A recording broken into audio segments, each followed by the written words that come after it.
बिस्मिल्लाहिर्रहमानिर्रहीम। आज मेरे पास डेयरी एशिया एक्सपो वाले आए। उन्होंने बहुत अच्छी ब्रीफिंग दी।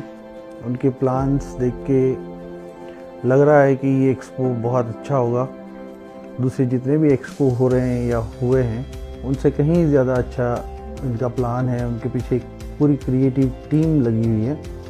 डॉक्टर अजीम साहब वैसे ही बहुत अच्छे हैं और बहुत क्रिएटिव माइंडेड हैं, और उनकी जो बातें हैं वो सारी चीज़ें सुन के लग रहा है कि पाकिस्तान के जो डेयरी फार्मर्स हैं उनके लिए बहुत अच्छी अपॉर्चुनिटीज़ वो लेकर आ रहे हैं और पाकिस्तान के फार्मर्स को इससे बेनिफिट होगा।